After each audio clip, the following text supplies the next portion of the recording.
12. Naquele tempo, passou Jesus pelas searas em um sábado. E os seus discípulos, tendo fome, começaram a colher espigas e a comer. E os fariseus, vendo isso, disseram-lhe: Eis que os teus discípulos fazem o que não é lícito fazer num sábado. Ele, porém, lhes disse: Não tendes lido o que fez Davi quando teve fome, ele e os que com ele estavam? Como entrou na casa de Deus e comeu os pães da proposição, que não lhe era lícito comer, nem aos que com ele estavam, mas só aos sacerdotes? Ou não tendes lido na lei que, aos sábados, os sacerdotes no templo violam o sábado e ficam sem culpa? Pois eu vos digo que aqui está quem é maior do que o templo. Bom, aqui é uma questão, né, que é muito comentada por aí sobre o sábado, né? Eu quero ler aqui com vocês em Colossenses capítulo 2 e o versículo 16, que diz assim: Portanto, ninguém vos julgue pelo comer, ou pelo beber, ou por causa dos dias de festa, ou da lua nova, ou dos sábados. Bom, essa palavra ela está aqui bem explícita, né, para nós entender. Nós vemos então, né, que o próprio apóstolo Paulo aos Colossenses, ele está dizendo que o sábado não pode ser motivo de nós julgarmos alguém. Ou seja, quem não guarda o sábado não pode ser julgado pelo sábado. Aqui está bem claro esse versículo que fala sobre o sábado, né? É claro que nós vemos lá no livro do Êxodo, na Antiga Aliança, que era um dos 10 mandamentos. O povo precisava do sábado. E por que Deus estipulou essa lei, ou ele, né, ordenou essa lei? Porque o povo de Israel, principalmente aquele povo em que foi dada a lei, era um povo que estava tão acostumado a trabalhar todos os dias, porque eles eram escravos no Egito. Então eles estavam tão acostumados a trabalhar todos os dias que eles não tiravam um tempo para Deus e nem para a família. Então Deus estava dizendo: ei, o sábado vocês vão guardar, ou seja, o sábado vocês não vão trabalhar. Por quê? Porque 6 dias vocês trabalharão, mas no 7º descansarão. Você vê que a ordem é bem clara, porque não é que era para eles descansar porque era algum outro motivo, a não ser tirar um dia para o Senhor. Mas não quer dizer que hoje nós precisamos guardar o sábado, porque na verdade nós não podemos deixar o sábado somente para o Senhor. Nós temos que ter todos os dias para o Senhor, não podemos lembrar do Senhor, honrar a Ele somente no sábado. Então quer dizer que eu posso todos os dias fazer alguma outra coisa e no sábado eu vou honrar a Deus? Não, Jesus veio trazer uma nova aliança para que nós honrássemos a Deus e buscássemos a Deus todos os dias. Temos que guardar todos os dias, não só os sábados. Ah, pastor, está dizendo que a gente não deve trabalhar e ficar orando? Não, você deve trabalhar, mas você precisa honrar a Deus lá no seu trabalho. As pessoas precisam ver Jesus em você lá no seu trabalho. Não adianta as pessoas verem Jesus só quando você está na igreja, porque Jesus ele está em todos os lugares. Deus ele está em todos os lugares, não é só um. Ele é onipresente. Se eu creio que eu tenho que guardar o sábado, porque no sábado eu vou buscar o Senhor e nos outros dias eu estou livre disso, eu estou fazendo algo errado. Porque Jesus morreu por nós para que tivéssemos o livre acesso, não para que tivéssemos acesso somente no sábado, né? Então, primeiro ponto foi esse, que que Deus estipulou esse dia, porque senão o povo ficava trabalhando de tão acostumado que estavam a ser escravos, que eles não tinham mais esse momento de descanso. Eles não estavam acostumados a ter esse descanso e a ter esse dia preparado para eles buscarem ao Senhor. Outra coisa interessante que eu já falei é a respeito dos dias trabalhados. A maioria, não todas, mas a maioria das pessoas que guardam o sábado não trabalham 6 dias.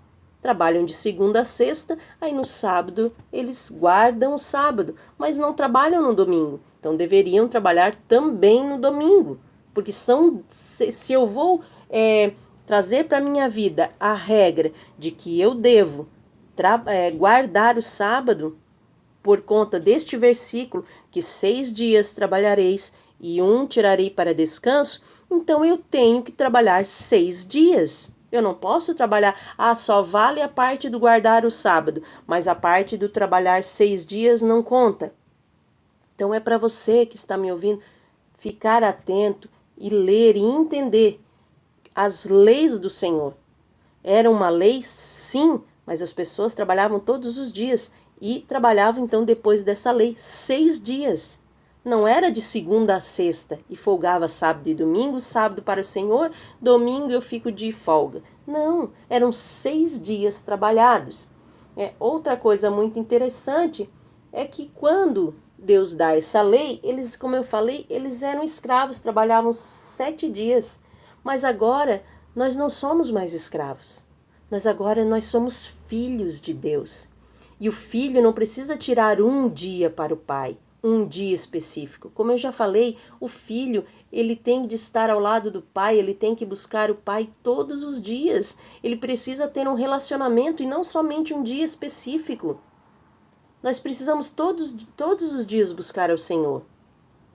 Devemos mostrar Jesus em nossa vida todos os dias e não somente aos sábados.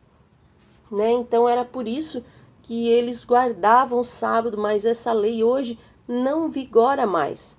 Mas se eu quiser guardar o sábado, eu estou errando? Claro que não. Você pode guardar o sábado. Se você quiser tirar o sábado somente para fazer as coisas de Deus, isso é ótimo, vai ser bom para a tua vida espiritual, desde que você não julgue as outras pessoas por não fazê-lo. Aqui no versículo de Colossenses 2,16 está bem claro: portanto, ninguém vos julgue, nem pelo comer, nem pelo beber, nem por causa das festas ou dos sábados. Está bem claro aqui, e eu vejo, infelizmente, pessoas julgando as outras que não guardam os sábados, pessoas que guardam o sábado, mas que julgam as pessoas que não guardam. E isso, biblicamente, está errado, Até mesmo porque o que nós entendemos hoje sobre o sábado? Porque o sábado é o descanso. Shabat, a palavra Shabat em hebraico é descanso. Nós já aprendemos isso lá no livro de Gênesis, no livro do Êxodo. Nós já aprendemos, que sábado, a palavra Shabat é descanso. Mas o que Jesus diz quando ele vem? Ele diz que ele é o descanso. Ei, credes em mim e eu serei o descanso para vossas almas.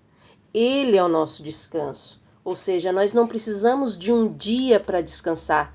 Nós podemos descansar todos os dias nele, porque ele é o descanso. O Senhor é o descanso. E descansar nele é um exercício de fé. Não é algo que eu consigo de uma hora para outra. É algo baseado na fé.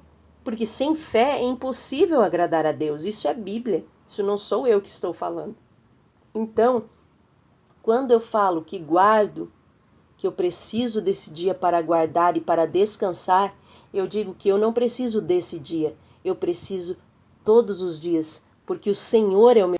Então, o Senhor é o nosso escudo, é a nossa fortaleza. Ele é o nosso descanso e eu preciso descansar nele. Ele é o nosso descanso. Então, por isso que hoje nós não guardamos mais o sábado, porque nós temos Jesus, que é o nosso descanso todos os dias e não somente num dia em particular, Nós vemos também aí que no versículo 4, como nós lemos, aconteciam mais sacrifícios no sábado do que em outro dia. Era por isso que Jesus estava falando dos sacerdotes, Porque os judeus, eles circuncidavam e faziam outras coisas que lhe eram necessárias no sábado. Então, eles não falavam, eles não guardavam como eles diziam que guardavam, O judeu ortodoxo diz que é melhor o não-judeu não guardar o sábado do que cumprir o sábado. Você sabia disso? Que para nós, eles falam que nós não devemos guardar o sábado? Pois vamos assistir aqui, eu vou mostrar para vocês 2 vídeos, um primeiro sobre a questão do sábado e o outro, então, de um judeu falando, um judeu ortodoxo falando que não era que era melhor, né, que nós não guardássemos. Então eu vou mostrar aqui para vocês, né, uns áudios que na verdade eram vídeos. Depois, se você quiser ver o vídeo por completo, a gente vai deixar aí na descrição ou no final, aí a Lana vai colocar aqui abaixo, aonde nós pegamos essas referências, mas eu vou mostrar aqui o áudio desses vídeos para que você possa entender melhor. Os religiosos não compreenderam o propósito do sábado, e isso acontece hoje. Se cremos que Deus não muda, que Jesus é Deus, que a Bíblia é a sua palavra, que é a inerrante palavra, então essa opção a maneira como eles estavam vendo estava errada. Eu queria ver um outro texto, um outro mandamento dado pelo Deus Trino, em Números capítulo 6, versículo 1 e versículo 14. Números 6, 1 e 14. Nós estamos comparando. Aqui é Deus está falando, o Senhor é Deus. E falou o Senhor a Moisés, dizendo, e aí ele dá uma série de ordenanças, ele apresentará, ao pecador apresentará a sua oferta ao Senhor, um cordeiro de 1 ano sem defeito em holocausto. Holocausto é o sacrifício. E uma cordeira de 1 ano sem defeito para oferta pelo pecado. E um carneiro sem defeito por oferta pacífica. O que Deus está dizendo aqui?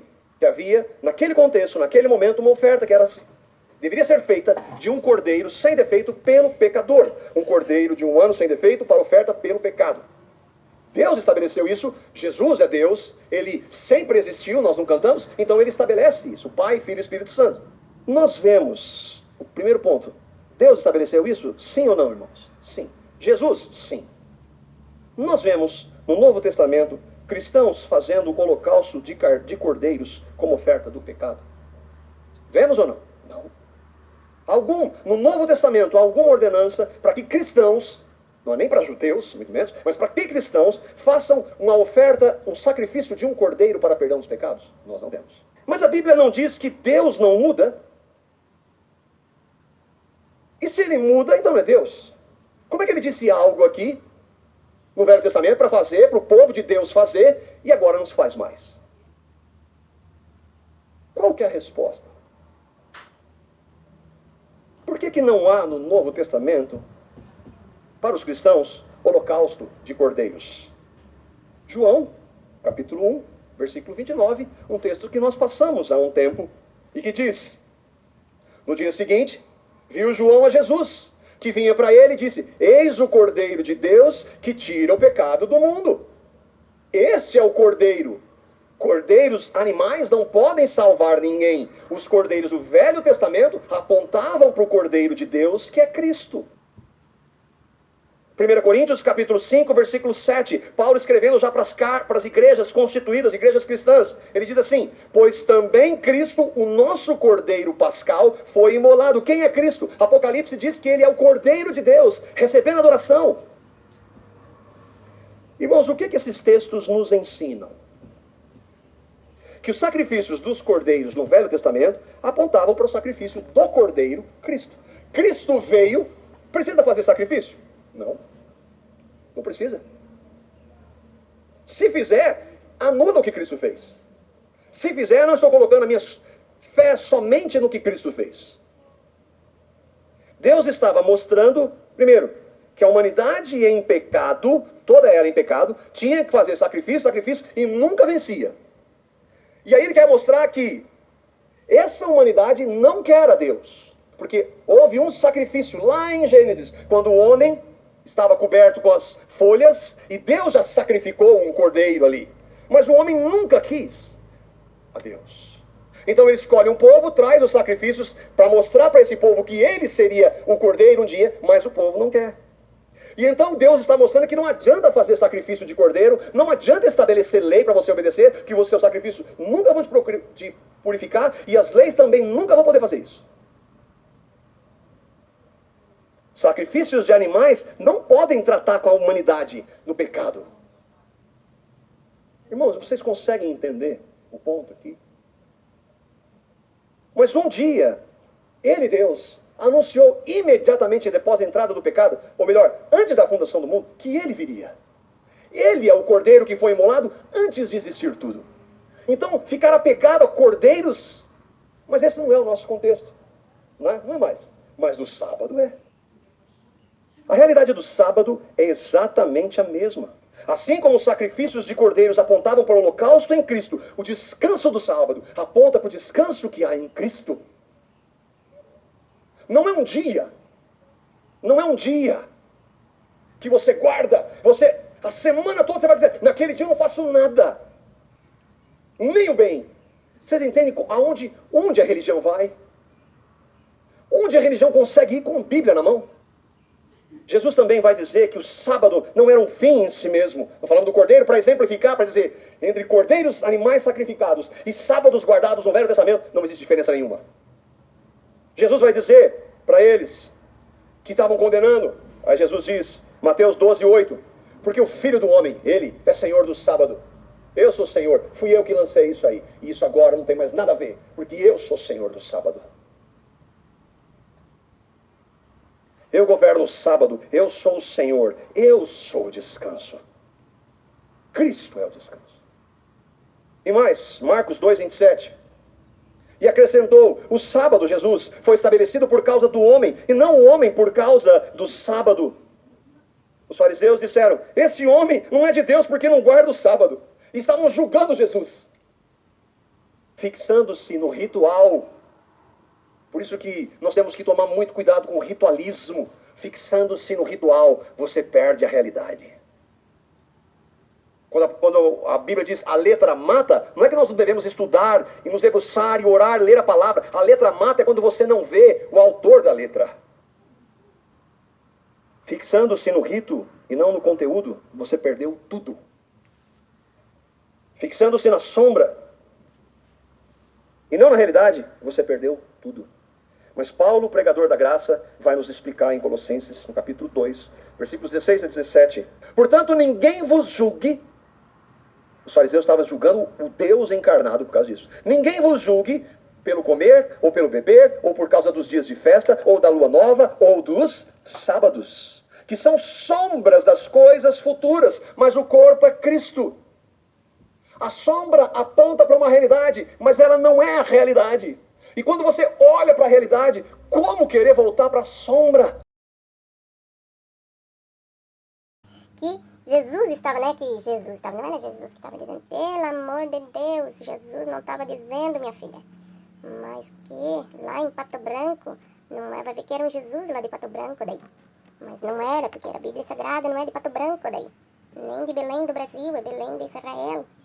Mas vamos lá, corta essa parte, Lana. Eu descanso. O Senhor é a minha fortaleza, o Senhor é o meu escudo.